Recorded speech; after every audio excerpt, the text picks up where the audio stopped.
नमस्कार, स्वागत है आपका आर्या न्यूज में। मैं हूं आपके साथ सुमन पाल। बॉलीवुड के मशहूर सिंगर और संगीतकार बप्पी लहरी का मुंबई में ही जुहू के क्रिटी केयर अस्पताल में निधन हो गया है।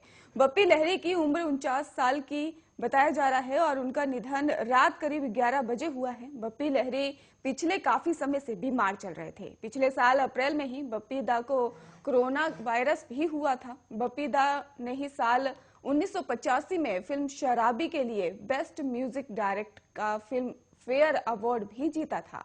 वहीं बताया जा रहा है कि बॉलीवुड में उनका आखिरी गाना फिल्म बागी का भंकस था और बप्पी लहरी को ही बॉलीवुड का पहला रॉक स्टार सिंगर भी कहा जाता था। और बप्पी दा जन्म जो हुआ था वो 17 नवंबर 1952 को ही हुआ था। और आपको बता दें कि पश्चिम बंगाल के ही जलपाईगुड़ी में ही उनका जन्म हुआ था। और बप्पी लहरी के 2 संतान हैं। बता दें आपको कि इस महीने संगीत जगत को एक के बाद एक बड़े झटके लगे हैं। बप्पी लहरी से पहले स्वर कोकिला लता मंगेशकर का 6 फरवरी को मुंबई के ब्रीच कैंडी अस्पताल में ही लंबी बीमारी के बाद निधन हो गया था।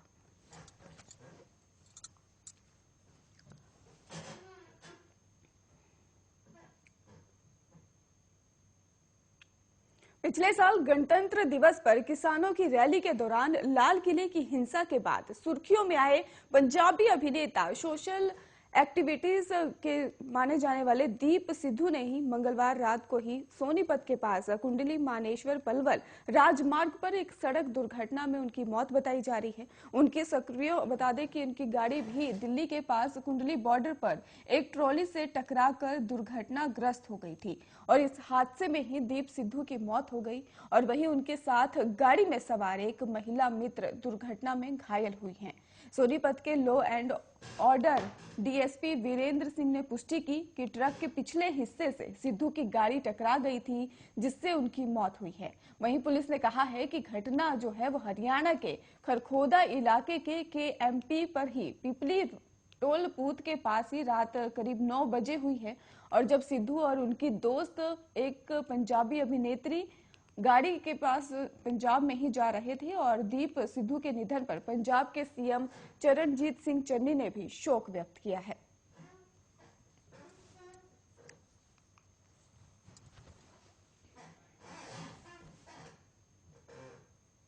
फतेहपुर में चुनावी सभा को संबोधित करते हुए समाजवादी पार्टी के मुखिया अखिलेश यादव ने बड़ा बयान दिया है।